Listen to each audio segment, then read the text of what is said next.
Hi everyone, this is Laura with Laser of Love Creations, and I'm just doing a little tutorial.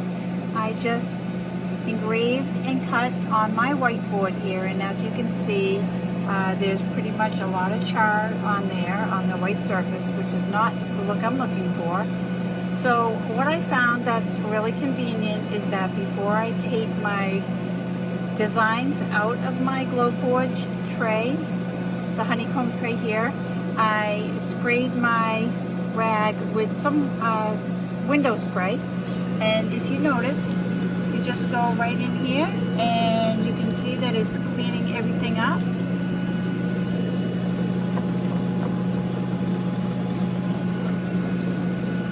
And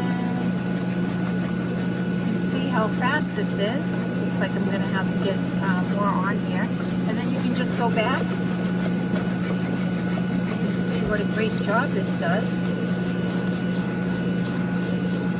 So follow along for more tips and tricks and some other great design ideas. I'm just going to go ahead and finish cleaning this off camera.